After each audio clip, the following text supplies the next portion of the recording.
ನಾಗಮಂಗಲ ಕನ್ನಡ ಸಂಘದ 16ನೇ ವರ್ಷದ ರಾಜ್ಯಮಟ್ಟದ ನಾಗರಂಗ ನಾಟಕೋತ್ಸವ ನ್ಯೂಸ್ 5ಗೆ ಸ್ವಾಗತ. ನಾಗಮಂಗಲ ಅಂದ ತಕ್ಷಣ ನೆನಪಾಗೋದು ಕನ್ನಡ ಸಂಘದ ವತಿಯಿಂದ ಆಯೋಜನೆ ಮಾಡುವ ನಾಗರಂಗ ನಾಟಕೋತ್ಸವ.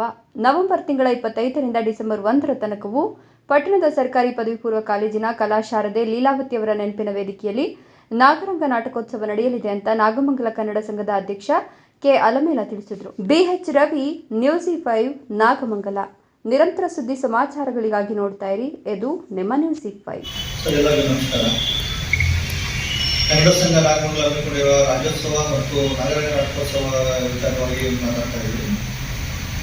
ನವೆಂಬರ್ 25ರಿಂದ ನಾಗರಿಕ ನಾಟಕೋತ್ಸವ ಶುರು ಮಾಡಿ ಮೊದಲಿಗೆ ರಾಜ್ಯೋತ್ಸವ ಕಾರ್ಯಕ್ರಮದಲ್ಲಿ ನುಡಿಗೌರವನ ಖ್ಯಾತ ಸಾಹಿತ್ಯಗಳಾದ ಕುಂಬೀರ ಭದ್ರಪ್ಪ ಅವರಿಗೆ ನುಡಿಗೌರವವನ್ನು ಸಲ್ಲಿಸ್ತಾ ಇದ್ದೀವಿ. ಮತ್ತೆ ನಾಗರಿಕ ನಾಟಕೋತ್ಸವ ಆರಂಭಕವಾಗಿ ಶ್ರೀ ಕಾಡೂರು ದೊಡ್ಡಣ್ಣ ಅವರು ಬರ್ತಾ ಇದ್ದಾರೆ. ಅವರಿಗೆ ರಂಗಗೌರವ ಸ್ವಲ್ಪ ತಲುಪಿಸ್ಬಿಟ್ಟು ಪ್ರತಿದಿನ ನಾಟಕಗಳು ಶುರುವಾಗುತ್ತೆ. ಪ್ರತಿದಿನ ಸಂಜೆ 7 ಗಂಟೆಯಿಂದ ರಾತ್ರಿ 9 ಗಂಟೆ ನಾಟಕಗಳು ಇರ್ತದೆ. ಮೊದಲನೇ ದಿನ ನವೆಂಬರ್ 25 ಸೋಮವಾರ ನನಗೆ ಯಾಕೋ ಡೌಟು, ಅದು ನಿರ್ದೇಶಕರು ವಿನಾಯಕ್ ಭಟ್ ಅಂತ. 2ನೇ ದಿವಸ 26ನೇ ತಾರೀಕು Parasangada ಗೇಟಿಸಿಂಹ. November 27ಕ್ಕೆ ಕಾಕಾದೋಷ. November 28 ದೇವರಾಯಣ. November 29 ದಾರಾಶಿಕೋ. November 30 ಚಾರು ವಸಂತ. ಡಿಸೆಂಬರ್ 1ನೇ ತಾರೀಕು ದ್ರೌಪದಿ ಹೇಳ್ತವಳೆ.